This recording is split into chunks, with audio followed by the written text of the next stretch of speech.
Hello mga bossing, it's me again, Jeffrey. Magbabalik na naman for today's video mini vlog mga bossing. Tara, samahan nyo nga ako pumunta ng school namin kasi ngayon ay susurprise nga namin yung teachers namin na si Ma'am Lady Shane, yung pinakamamahal namin na advisory mga bossing. At dito nga mga bossing ay akala ko hindi na ako makakapasok dito sa BI, nakakamiss yung ganitong maglalakad ako. Tapos dyan mabibidyohan ko naman mga bossing. Dito nga mga bossing, intramuros na nila mga bossing, nagtitraining na nga sila mga bossing, napakadami ng mga tao mga bossing. At dito na nga mga bossing ay nandito na nga kaming lahat, kompleto na nga kami mga bossing. 8 nga lang kami pumunta mga bossing kasi yung mga ibang kaklase ay may kanya-kanya silang pasok mga bossing. At dito nga ay dali-dali na nga kami naglakad papunta doon kay Ma'am Lady Shane. Nandun nga siya sa 4th floor mga bossing, kaya doon kami pupunta. Hinanap-hanap nga namin yung kanyang room kung saan siya, at nandun nga siya mga bossing. Kaya ayan yung mga kaklase ko, dali-dali na nga rin sila naglakad mga bossing. Dito nga mga bossing, nagtatawanan nga kami dito mga bossing kasi nga ay ako ay nadapa kaso wala lang sumalo sa akin, kaya ayun tinawanan na lang ako ng mga kaklase ko mga bossing. At dito na nga mga bossing ay nandito na nga rin kami sa aming teachers mga bossing dito sa 4th floor na dulo mga bossing. At ayun na nga, sinindahan na nga ni Kuya Jose ang kanyang pa-cake dyan. Sheesh, hindi pa nga nakasindihan kaya doon na nga lang daw sa loob sisindihan to. Kaya ayun, ni-ready na nga yung mga kaklase ko yung pa-surprise cake namin mga bossing. Bali nag-ambag-ambag kami dito mga bossing para makabili kami ng mahalagang cake para kay ma'am namin. At ayun na nga mga bossing, no. Ayan nga yung mga kakonsyaba ng aking kaklase na si Kurt. Buti na nga lang ay meron siyang kakonsyaba dyan na kaklase, estudyante ng aking teacher. Kaya ayun, nagulat nga si ma'am, ba't nga kami nandito mga bossing. As in, nagulat siya dyan mga bossing. Siguro hindi niya ini-expect na kami ay magsusurprise. Siguro ay nakalimutan niya kasi wala nga bumati sa GC namin. Pero hindi, kasi meron kaming pa-surprise kay ma'am.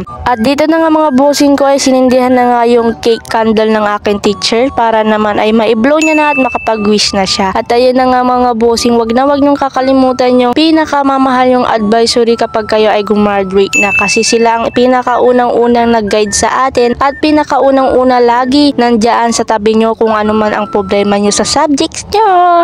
Parang charot, hindi ganun. Huy, bakit ganun? At ayun na nga mga bossing, nakakahalata tayo na mayroon akong problema sa subject ko, pero meron naman mga bossing, isa nga lang, pero na-survive ko naman yun mga bossing. Kaya ayun, thank you nga kay ma'am, kasi kung hindi dahil sa kanya, hindi niya sinabi sa akin, ay baka bumagsak ako nung araw nun kasi may medyo katigasan din ang aking ulo. Kaya dito ay ibabati na rin namin si ma'am kasi naiyak nga siya kasi ay may pakik kami. Charot, hindi ganun.